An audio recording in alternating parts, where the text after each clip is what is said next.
Good afternoon. Smart investors స్వాగతం.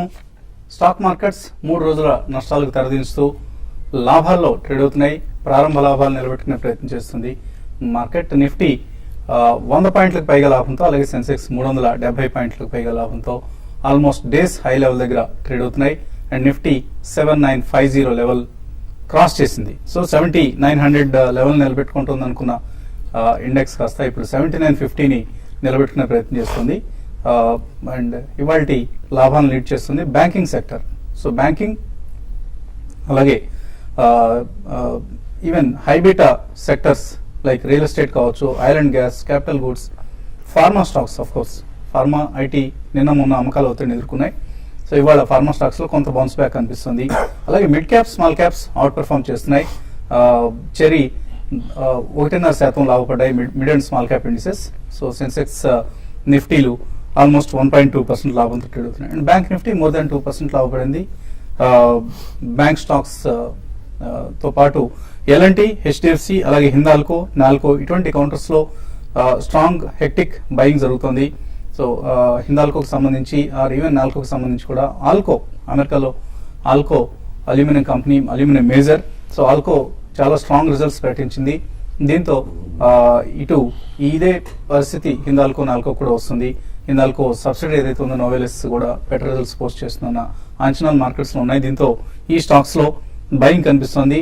High beta stocks లో active trading జరుగుతుంది. మనం ఎన్ఎస్సి నిఫ్టీ స్టాక్స్ ఒకసారి చూస్తే హిందాల్కో ఇస్ టాప్ గెయినర్, 4.7% పెరిగింది. బిహెచ్ఎల్ 4.3%, 7,800 crores వర్త్ ఆర్డర్స్ వచ్చాయి బిహెచ్ఎల్ కన్న వార్తలు ఈ కౌంటర్ లో యాక్టివిటీకి ప్రధాన కారణం. అలాగే Punjab National Bank, Ambuja Cements, State Bank of India, అలాగే Asian Paints, Ambuja Cements, HDFC Bank, ICICI Bank, L&T ఇవన్నీ గెయినర్స్ లిస్ట్ లో ఉంటే, లూజర్స్ లిస్ట్ లో ఐటీ స్టాక్స్ లో సెల్లింగ్ ప్రెషర్ కొనసాగుతుంది. టెక్ మహీంద్రా 2% నష్టపోయింది. అలాగే ఇన్ఫోసిస్ టెక్నాలజీస్ కూడా నష్టాలను ట్రేడ్ అవుతుంది. NMDC, Jindal Steel, Wipro, coal India, BPCL, NTPC, M&M, Bajaj auto ఇటువంటి కౌంటర్స్ లో మనకు నష్టాలు కనిపిస్తున్నాయి. అలాగే గెయినర్స్, మిడ్ క్యాప్ గెయినర్స్ ఒకసారి చూస్తే Federal Bank, Bank of India, PFC Power Finance Corporation, RCom, LIC Housing Finance, Canara Bank, REC, Union Bank, R Power, Crompton Greaves. So it's the day of banks అని చెప్పుకోవచ్చు. Bank stocks లో strong volumes and price recovery కనిపిస్తుంది మనకు. అలాగే stock specific action కొనసాగుతుంది సిప్లా లాంటి counters లో. And viceroy, mid cap, small cap companies లో హైదరాబాద్ బేస్డ్ కంపెనీ ఇది. Viceroy hotels stock price more than 6% పెరిగింది.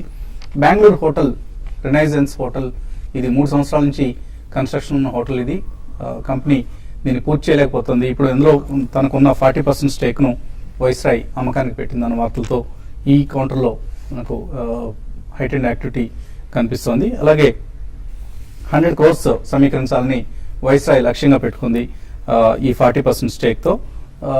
కంపెనీ డెట్ బర్డెన్ తో సతమతం అవుతుంది. సుమారుగా 350 కోట్ల రూపాయల రుణ భారంతో సతమతం అవుతున్న వైస్రాయ్ కి ప్రస్తుతం ఆస్తుల అమ్మకం ఒకటే మార్గంగా మిగిలింది. గతంలో చెన్నై హోటల్లో ఉన్న స్టేక్ అమ్మింది, ఇప్పుడు బెంగళూరు హోటల్లో స్టేక్ ను కూడా అమ్మకానికి పెట్టింది. మేబీ ఈ కన్సాలిడేషన్ తర్వాత కొంత ఫైనాన్షియల్ పెర్ఫార్మెన్స్ ఇంప్రూవ్ అయ్యే ఛాన్స్ కనిపిస్తుంది. దీంతో కంపెనీ షేర్ ప్రైస్ లో ఇవాళ మనకు హైట్ అండ్ యాక్టివిటీ కనిపిస్తుంది. సో ఆల్ ఇన్ ఆల్ ఒక good trading session after 3 sessions of losses. Days high level దగ్గర ట్రేడ్ అవుతున్నాయి మార్కెట్స్. దీని గురించి ఎనలిస్ట్ ఏమంటున్నారో అడిగి తెలుసుకుందాం. సో చాలా స్ట్రాంగ్ గా బౌన్స్ బ్యాక్ అయ్యాయి మార్కెట్స్. లాస్ట్ 3 days ఒక మంచి ఆపర్చునిటీ వచ్చింది. సో ఇక్కడ ఇది సస్టైన్ అవుతుంది, ఇది క్వాలిటీ రికవరీ అని అనుకుంటున్నారా, లేకపోతే ఏదైనా టెక్నికల్ బౌన్స్ బ్యాక్ లాంటివి జరుగుతుంది అనుకుంటున్నారా?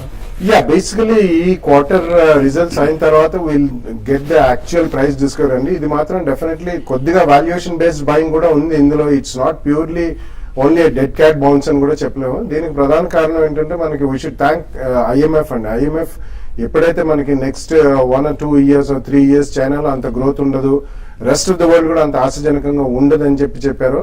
యుఎస్ ఫెడ్ వాళ్ళు డెఫినెట్లీ ఇంట్రెస్ట్ రేట్ హైక్ అనేది అంత అగ్రెసివ్ గా ఉండకపోవచ్చు. And dollar strength is not going to be good for the entire world because rest of the world is going to be under recessionary trend అని చెప్పే భయంతో market లో మనకి dollar reaction కూడా మనం కొద్దిగా చూస్తున్నాం. Dollar is slightly getting weaker vis-a-vis the other currencies, very slightly. So అది it's really given a big booster to the market అండి. But definitely eventually it's only the fundamentals which will rule the world. But ఇది మాత్రం కొద్దిగా mid and small caps లో కొన్ని మాత్రం almost 15 to 20% last 3 to 5 trading sessions లో పతనం అయినాయి. అటువంటి స్టాక్స్ లో I think there is some value based buying, not purely a dead cat bounce. కాబట్టి it's a combination of both అండి. It's strong pull back as well as some value based buying అని చెప్పాలి. But yeah, will it sustain like this? Maybe not, and probably around 8,050 to 8,100 దగ్గర slightly there can again be a small bout of selling also. But post result season 15th of November అయిన తర్వాత మనకి ఎప్పుడైతే అన్ని results వస్తాయో దాని తర్వాతనే I think the second trend, next trend of the market will be set అని చెప్పొచ్చు. And that will be followed by almost December and then జనవరికి మనకి బడ్జెట్ ఈ మీటింగ్స్ అవన్నీ మొదలవుతాయి. కాబట్టి the next trend will be set only post results అండి. But definitely such declines call for a strong buy, అది మనం గతంలో కూడా చెప్పాం, ఇప్పుడు కూడా we maintain the same stand. So every strong decline calls for a very strong buy. Declines లో they can add on to quality stocks with less debt or some good balance sheet companies across the board. So morning కూడా మన programme అనుకున్నాం high beta banking ఈ రెండే lead చేస్తున్నాయి వాటి gains ను. So traders ఇక్కడ లాంగ్ పొజిషన్స్ కి వెళ్ళొచ్చా? ఐ థింక్ ఇక్కడ కొద్ది కాషియస్ ఉండాలండి. Basically if you look at last 3 to 4 weeks గా చూస్తే కనుక ఇలాంటి ర్యాలీస్ చూసాం మనం basically. So these are called squeeze rallies అంటారు. ఎక్కడైతే బేర్స్ ఉంటారో వాళ్ళని ట్రాప్ చేయడానికి ర్యాలీ 1 or 2 days ఉంటుంది. సో డెఫినెట్లీ ఇంకా we're not cross those levels. ఏదైతే 8009 20-day మూవింగ్ యావరేజ్ ఏదైతే 8009 దగ్గర ఉందో ప్రాబ్లీ అది దాటితేనే ఫ్రెష్ ట్రెండ్ అప్ అని చెప్పొచ్చు మనం. So I think market would become sideways probably ఇక్కడ. Maybe 7750 and 7950 or 8000 would be the range. అదేవిధంగా 7912 అనేది 50-day మూవింగ్ యావరేజ్ అనమాట. సో అక్కడ ఒక సపోర్ట్ తీసుకునే ఛాన్స్ ఉంది. Probably risk traders can try ఇక్కడ 7950. ఇక్కడ you should take long positions with 30-40 points as stop loss. Maybe 8007 cross అవుతే మళ్ళీ 8050 to 8100 దాకా వెళ్ళే ఛాన్స్ ఉంది. అదేవిధంగా బ్యాంక్ నిఫ్టీ కనుక చూస్తే we're still at 50-day moving average అని చెప్పొచ్చు. సో 15,680 అనేది 50-day మూవింగ్ యావరేజ్ అనమాట. You're just cross that 15,740. So almost మనం లాస్ట్ 2 days లో చూస్తే 700 పాయింట్స్ ర్యాలీ చూసాం మనం. సో ప్రాబ్లీ 15,850 to 15,900 టర్మినేట్ అయ్యే ఛాన్స్ ఉంది. So fresh positions I don't suggest అండి. But you should look at strong counters in banking space కూడా, like Federal Bank కానీ, ఇండస్ఇండ్ బ్యాంక్ కానీ, ఆర్ కోటక్ బ్యాంక్, ఏవైతే above 20-day moving average trade అవుతున్నాయో short term కోసం you can definitely buy those counters with maybe 1 to 2% as stop loss. Okay అండి, callers line ఉన్నారు. First caller Guntur నుంచి Chandra. Hello. నమస్తే అండి. నమస్తే అండి, అడగండి. పెన్నార్ గురించి తెలుసుకోవాలనుకుంటున్నాం అండి. ఈ రేట్ కొనొచ్చా లేకపోతే ఇంకేమైనా టైం తీసుకోవాలా? పెన్నార్ ఇండస్ట్రీస్ అవునండి. ఎంతకాలం హోల్డ్ చేస్తారు ఇవి? 6 months అట్లా. 6 months కోసం పెన్నార్ ఇండస్ట్రీస్ తీసుకోవచ్చు ఇక్కడ. సో ఇటీవల ఏమైనా fundamental changes recently, yeah, there was some activity and also I think just about 56 months is a short time అండి. బట్ మీరు కొనదలుచుకుంటే కూడా I think you should buy it in 2 price points, maybe about 5-7% down లో currently కొనొచ్చు. ఎందుకంటే basically వాళ్ళ input cost తగ్గుతాయి. Most of the metals are also cracking and Pennar is reasonably a decent company. కాబట్టి మీరు ఇక్కడ కొనండి. మేబీ అబౌట్ 5 to 10% డిక్లైన్ ఉన్నప్పుడు కొనండి. But when ever the results come, September quarter results and after that even December quarter results వచ్చినప్పుడు sports వస్తే మాత్రం definitely profits book చేయడం మర్చిపోకండి. కొద్దిగా బ్లాక్ డీల్స్ ఎక్కువగా జరుగుతున్నాయి ఈ మధ్య. ఇన్స్టిట్యూషన్ లాస్ట్ 1-2 months లో కూడా చాలా యాక్టివిటీ ఎక్కువ కనిపిస్తుంది. So Penar maybe buy, but watch carefully అండి. ఎప్పటికప్పుడు ఏదైనా రివర్స్ లో ఉంటుందా అన్నది ఆలోచించి తీసుకోండి. సత్యవతి హైదరాబాద్ నుంచి. హలో. హలో, అడగండి సత్యవతి గారు. ఫైజర్ ఈ లెవెల్లో కొనొచ్చండి. ఇంకా ట్రైడెంట్ నా దగ్గర 40 రూపీస్ లో 300 ఉన్నాయి. ఇప్పుడు యావరేజ్ చేయొచ్చా? యావరేజ్ ట్రైడెంట్ ఈ మధ్య బాగా స్ట్రాంగ్ గా ట్రేడ్ అవుతున్న కంపెనీ ఇది. యా, ప్రాబ్లీ ఇది లాస్ట్ 6 months లో 6 రూపీస్ నుంచి హై మనకి 32 రూపీస్ దాకా వెళ్ళటం చూసాం. సో ఒక మైనర్ కరెక్షన్ లో ఉందండి డెఫినెట్లీ ఇక్కడ. ప్రాబ్లీ 28 to 30 మధ్యలో you can try to average. Probably in the next 6 to 7 months 39 to 40 దాకా వెళ్ళే ఛాన్స్ ఉంది. అదేవిధంగా ట్రేడింగ్ పొజిషన్ అయితే you have to keep stop loss around 26. So Madhya Pradesh లో ఇన్వెస్ట్ ప్రస్తుతం జరుగుతున్న investor summit, global investor summit లో కూడా ట్రైడెంట్ చాలా అగ్రెసివ్ ఇన్వెస్ట్మెంట్ ప్లాన్స్ మధ్యప్రదేశ్ లో పెట్టబోతున్నట్లు ప్రకటించింది. కంపెనీ చాలా యాక్టివ్ గా ట్రేడ్ అవుతున్న కౌంటర్ ఇది. ఫైజర్ పరిస్థితి ఏంటి? Pfizer definitely you can buy అండి. Recently we have seen Sanofi Aventis and Abbott ఇటువంటి కౌంటర్స్ చాలా స్ట్రాంగ్ పర్ఫార్మెన్స్ చూసాం. And Pfizer the Wyeth Labs కూడా మర్జర్ అయిన తర్వాత it's becoming one of the strongest multinational pharmaceutical companies in India. It's definitely very good stock, by it అండి. But about 2 price points లో కొనండి. ఇందులో పెద్దగా క్రాక్స్ కూడా కనబడవు మీకు. Have a 12 to 18 months view, you'll make very good money. Buy, just go and buy Pfizer. మరిన్ని calls తీసుకోబోయే ముందు కాసేపు ప్రకటనలు.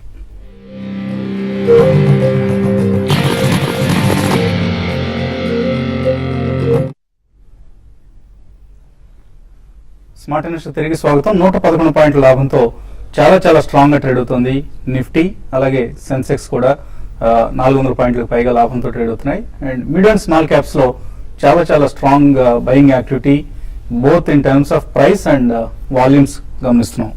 మూర్తి విజయవాడ నుంచి తర్వాత కలర్. హలో అండి, నా దగ్గర హిమస్కింగ్ అనే షేర్ 102 రూపాయలు 100 ఉన్నాయండి. వీటి లాంగ్ టర్మ్ కోసం పెట్టుకోవచ్చు, లేకపోతే ఏ లెవెల్లో బయటపడాలి? ఏ షేర్ అన్నారు? Himat Singh. Himat Singh. Okay Himat Singh Seide. Yeah, long term లో మీరు ఉంచుకున్నట్టయితే డెఫినెట్లీ ఉంచుకోవచ్చు అండి. It's a good company and very good management. వాళ్ళు బేసికలీ ఈ కర్టన్స్ డ్రేపరీస్ లో they one of the world leaders అండి. అండ్ చాలా ప్రీమియం సెగ్మెంట్ లో ఉన్నారు వాళ్ళు. So it's a good company, it's a complete turnaround story and very good management and shareholder friendly company. మీరు ఉంచుకుంటే అంటే మాత్రం తప్పకుండా ఉంచుకోవచ్చు. ఏ లెవెల్లో బయటపడాలంటే ఇట్స్ అప్ టు యూ అండి. సో డెఫినెట్లీ ఇట్స్ లాస్ లో ఉన్నారు ప్రస్తుతం. No, but you can keep it for maybe next 1-2 years also. So కొద్దిగా వెయిట్ చేయండి, ఓపిక వెయిట్ చేస్తే మీ ప్రైస్ రికవర్ కావడంతో పాటు లాభంలో కూడా వెళ్ళొచ్చు. మేబీ 1 or 2 quarters టైం పట్టొచ్చు కూడా.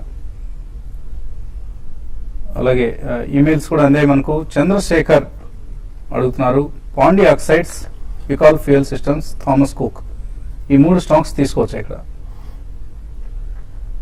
I think Pondy Oxide, I think you should avoid అండి. Basically it's a low thinly traded stock and all, probably 39-40 ఆ రేంజ్ లో ట్రేడ్ అవుతుంది. Please avoid the stock. More than Thomas Cook, probably Cox and King is a better idea. Though stock has 130 నుంచి 300 దాకా ఉన్నాయి కూడా. Cox and King looks better than Thomas Cook. So please buy Cox and King for target of 450 in the next 1 month. What about Ucal Fuel Systems? Yeah, you can bet on Ucal Fuel Systems అండి. Basically auto ఆన్సర్లీ కిందకి వస్తుంది and it's a decent company. So you can by it in 2 price points for the next 12 to 18 months. Pondy oxide లాంటివి చాలా risk తో కూడుకున్న counters అండి. ఇటువంటి 30 రూపాయలు 40 రూపాయల షేర్ల పట్ల ఎక్కువగా ఆకర్షితులు కావడం అనేది అంత శ్రేయస్కరం కాదు. మీరు ఏమైనా తీసుకోదలుచుకుంటే చాలా హై రిస్క్ ఉంటుంది అన్న అంశాన్ని దృష్టిలో ఉంచుకొని మాత్రమే తీసుకుంటూ ఉండండి. తాడేపల్లిగూడ నుంచి భాస్కర్. Hello, good afternoon. అలాగే అండి. గుడ్ ఆఫ్టర్నూన్ అండి, అడగండి. సార్, గతి లిమిటెడ్ ప్రజెంట్ రేట్ లో బై చేయొచ్చా? గతి లిమిటెడ్ తీసుకోవచ్చా ఇక్కడ? యా, డెఫినెట్లీ అండి. ప్రాబ్లీ దీని లైఫ్ టైమ్ హైట్ 216 అనమాట. So definitely in the next 1 to 2 months cross అయ్యే ఛాన్స్ ఉంది. బట్ ఈ స్టాక్ లాస్ట్ 6 months గా చూస్తే చాలా కంటిన్యూస్ అప్ ట్రెండ్ లో ఉంది. ప్రాబ్లీ 80 నుంచి 190, 192 లో ఉంది. డెఫినెట్ గా 30% ఇక్కడ తీసుకోండి. మొన్నటి లో ఏదైతే 165, 170 ఉందో అక్కడికి వస్తే balance you can by. You can keep it for at least 2 quarters, 250 to 270 దాకా వెళ్ళే ఛాన్స్ ఉంది. గీత హైదరాబాద్ నుంచి. హలో సరే సార్, మేము ఆంధ్ర బ్యాంక్ లో అండి ఆంధ్ర బ్యాంక్ షేర్స్ కొన్నామండి 500 షేర్స్. 500 షేర్స్ ఏ రేట్ లో? 10 రూపీస్ అండి, ఈచ్ 10 రూపీస్ కొన్నాము. ఆంధ్ర బ్యాంక్? ఆంధ్ర బ్యాంక్ 2001 లో అండి. ఓకే, పబ్లిక్ ఇష్యూలో కొన్నారు చూస్తున్నారు. అవునండి, అది లాంగ్ టర్మ్ లో ఉంచుకోవచ్చుంటారా, ఎగ్జిట్ అవుతుంటారా ఎక్కడండి? లాంగ్ టర్మ్ అంటే ఇప్పటికే 13 సంవత్సరాల నుంచి హోల్డ్ చేస్తున్నారు మీరు. There is a limit. అవునండి. లాంగ్ టర్మ్ కూడా ఒక లిమిట్ ఉంటుందండి. మరి మనం దశాబ్దాల తరబడి వెయిట్ చేసి ఆ తర్వాత ఏమి రిటర్న్ రాలేదని బాధపడటం కంటే కూడా ఎప్పుడన్నా మంచి రేట్ వచ్చినప్పుడు చూసి అమ్ముతూ ఉండాలి. ఆంధ్ర బ్యాంక్ ఒక టైంలో 200-250 రూపాయలు వెళ్ళింది, అమ్ముకొని ఉండాల్సింది మీరు. ఇప్పుడు ఏదైనా పెరిగే ఛాన్స్ కనిపిస్తుంది? ఐ డోంట్ థింక్ అండి. Probably 50% you can straight away sell ఇక్కడ. Probably if you want to reinvest, మీరు private sector banks like Federal Bank లేదంటే కోటక్ బ్యాంక్ ఇట్లాంటి బ్యాంక్స్ కొంటే కనుక ప్రాఫిటబిలిటీ ఎక్కువ ఉంటుంది. Straight away 50% you can sell and balance maybe pull back around 78 to 82 మధ్యలో వచ్చే ఛాన్స్ ఉంది. అక్కడ please try to exit. So దీని నుంచి మీరు షిఫ్ట్ అవ్వండి. ఆంధ్ర బ్యాంక్ షేర్లు అమ్ముకొని రాజేంద్ర గారు చెప్పినట్లుగా ప్రైవేట్ సెక్టర్ బ్యాంక్స్ తీసుకోండి, బెటర్ రిజల్ట్స్ ఉంటాయి మీకు. నరసింహారావు నల్గొండ నుంచి. Hello, good afternoon sir. Good afternoon అండి, అడగండి. సార్ నేను 2000 అంటే 4-5 years బ్యాక్ సుజలాన్ కొన్నానండి, 3000 షేర్స్. నేను అది నాకు 168 లో బై చేశాను నేను. ఓకే, అది అసలు యాక్చువల్గా ఇంకొక కమింగ్ 5 to 6 years అన్న హోల్డ్ చేస్తాను నేను. అసలు ఆ కంపెనీ పరిస్థితి ఏంటి? ఇదేండి ఇప్పుడే అనుకున్నాను ఇందాకే, లాంగ్ టర్మ్ కోసం వెయిట్ చేయడం తప్పలేదు. షేర్స్ ఎప్పుడు కూడా అలా లాంగ్ టర్మ్ కోసమే తీసుకోవాలి, కానీ కంపెనీని ట్రాక్ చేస్తూ ఉండాలి. కంపెనీ ఎలా ఉంది అన్న, ఫైనాన్షియల్ పెర్ఫార్మెన్స్ ఎలా ఉంది అన్నది గమనిస్తూ ఉండాలి. మీరు 4 సంవత్సరాల క్రితం తీస్తున్నారు, ఇలాగ కంపెనీ పూర్తిగా మట్టి కొట్టుకుపోయింది. సుజలాన్ ఏదైనా? I don't think so. You should cell the stock straight away. ఒకవేళ ట్రేడింగ్ బౌన్సెస్ ఉండొచ్చు, కొద్దిగా పెరగచ్చు, కానీ ఇప్పుడే చెప్పినట్టు I think the complete balance sheet, debt return balance sheet ఉందండి. అండ్ వాళ్ళకి మధ్యలో చాలా టెక్నికల్ ప్రాబ్లమ్స్ కూడా వచ్చాయి. సో మేనేజ్మెంట్ ఇష్యూస్ ఉన్నాయి, టెక్నాలజీ ప్రాబ్లమ్స్ ఉన్నాయి, అండ్ బిజినెస్ పరంగా కూడా అంత ఆశ్చర్యజనకంగా ఏం కనిపించలేదు. I think you should shift over to something like a South Indian bank and hold it for the next 3-4 years. You'll make good money. Even a very strong company, say State Bank of India or Britannia or an L&T, ఇటువంటి కంపెనీలు తీసుకున్నా కూడా మనం company మనం demat అకౌంట్లో అలాగ పడేసి నుంచి మర్చిపోవడం అనేది శ్రేయస్కరం కాదండి. ఇప్పుడు చూసుకుంటూ ఉండాలి కంపెనీలో ఏం జరుగుతుంది అనేది. రాము గుంటూరు నుంచి. హలో, హలో, అదేండి రాము. నమస్తే అండి. నమస్తే అండి. ఇది క్యాప్రీ గ్లోబల్ లిమిటెడ్ అండి. ఏదండి? క్యాప్రీ గ్లోబల్, ఇంతకుముందు money matter. Capri global, okay. తీసుకున్నారా? ఈ టైంలో ఈ రేట్లో ఎంటర్ అవుతుంది. ఈ రేట్లో తీసుకోవచ్చా క్యాప్రీ గ్లోబల్ అనే కంపెనీ? No, I think it's operated stock అండి. మనీ మ్యాటర్స్ అనేది మనం ఇంతకుముందు చూసాం, అది ప్రాబ్లీ 500 నుంచి 60-70 దాకా వచ్చింది. I don't have the current price, but please avoid these kind of stocks. Gundappa Shetty message mail పంపించారు. గుజరాత్ గ్యాస్ చాలా కాలం క్రితం తీసుకున్నారు, ప్రైస్ రాయలేదు, ఏం చేయాలి ఇప్పుడు? సమ్ ప్రాఫిట్, కొద్దిగా అయినా ప్రాఫిట్ బుక్ చేసుకున్న మంచిదా, హోల్డ్ చేయొచ్చా?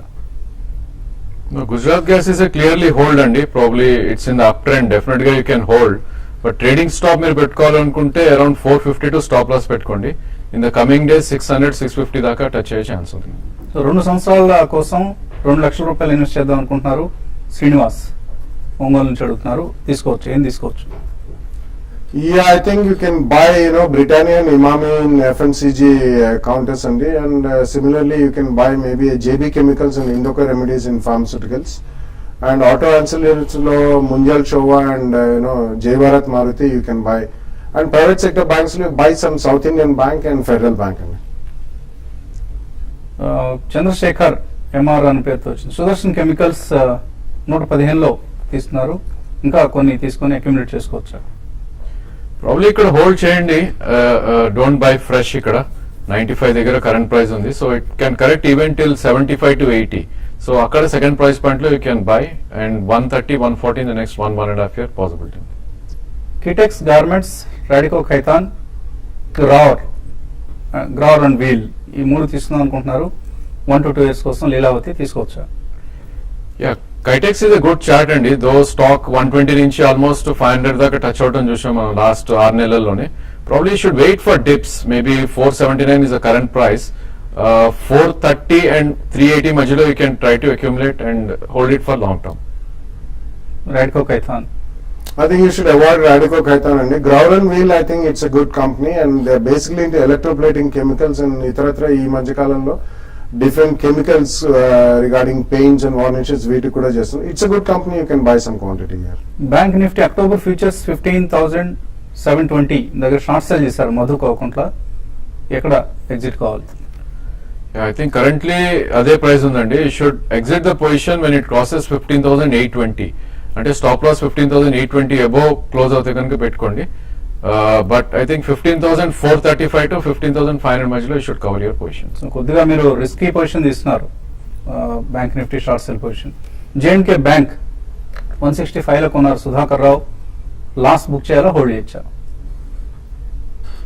Yeah, probably you can hold for some time అండి. స్టాక్ మనం ఆల్మోస్ట్ 3 months లోనే క్రాక్ అవుట్ అని చూసాం. 168 ఇస్ 195 నుంచి కరెంట్లీ 138, 140 ఉంది. Some minor pull backs maybe till 144 and 148 మధ్యలోకి రావచ్చు. అక్కడ you should try to exit and enter some other good bank like Federal Bank or probably South Indian Bank. Polaris తీసుకోవచ్చా ఇక్కడ? I think you should have 2 price points అండి, అన్ని mid cap IT they are doing extremely well. So you should have 2 price points, maybe ఇక్కడ 50% Polaris లో 15%. ఎటువంటి problem లేదండి. మీరు ఏమైనా ప్రాబ్లం ఉందా అని అడుగుతున్నారు. ఇవాళ నుంచి అది డీమెర్జర్ కి సంబంధించి ఎక్స్ డీమెర్జర్ డేట్ ఇవాళ. సో అందువల్ల మీకు ప్రైస్ తగ్గినట్లుగా కనిపిస్తుంది. Otherwise there is absolutely no problem with Polaris. Thota Rajarajeswararao అడుగుతున్నారు, లాయిడ్ ఎలక్ట్రికల్స్ 60 రూపాయలు కొన్నారు అండ్ 115 అమ్మారు. మిగిలినవి హోల్డ్ చేయొచ్చా, ప్రాఫిట్ బుక్ చేసుకోవచ్చు అందులో కూడా? Probably should keep trading అండి. ఈ స్టాక్ మనం ఆల్మోస్ట్ 160-70 రూపీస్ నుంచి 150-160 దాకా వెళ్ళటం చూసాం. సో దాని రేంజ్ 130 to 160 ఉంటుంది. So every rise you should sell and probably dips లో you should rebuy the stock. Madhukar అడుగుతున్నారు 1 to 2 years కోసం బర్జర్ పెయింట్స్ తీసుకోవచ్చా? Yeah, it's a good idea and you can definitely buy it in 2 price points, but go ahead and buy. GMR లో మరింత down side ఉందా, ఇక్కడతో ఆగిపోయినట్లు correction అయిపోయినట్లు అనుకోవచ్చా? కిషోర్ అడుగుతున్నారు. Definitely చెప్పలేమండి డౌన్ సైడ్ ఎంత అనేది. ఫర్ ద టైమింగ్ ప్రాబ్లీ ఒక రివర్సల్ ప్యాటర్న్ చూస్తున్నాం చార్ట్స్ లో. మేబీ 28 నుంచి 30 దాకా పుల్ బ్యాక్ అయ్యే ఛాన్స్ ఉంది. I think if somebody is holding 17 off is a stop loss at the current stage. Thakkadapati Murali IDFC futures 143 లో కొన్నారు, hold or exit? Probably should book your profits అండి. I think కొద్దిగా pull back తర్వాత market can come down again.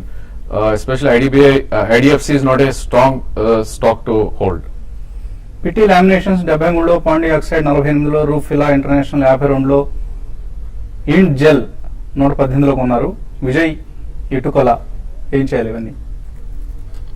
You have to be extremely cautious అండి. ఇటువంటి వాటిలో ఒక quarter results బాగాలేకపోయినా కానీ ఇది సబ్జెక్ట్ massive selling అండి. So be a bit cautious. Pitti Laminations I think is a decent stock among all the others, but rest of the stock మీరు September quarter results వచ్చిన తర్వాత bouncers I think you should come out so of మీరు it. రాసిన వాటిలో JB chemicals and maybe బాలాగారు అన్నట్లు PT తప్ప మిగిలినవన్నీ కూడా రికమెండేషన్స్ ఆర్ చాలా చాలా రిస్కీ రికమెండేషన్స్. అవి మీరు ఫాలో కావడం అనేది మీ ఇష్టంకి వదిలేస్తున్నాం.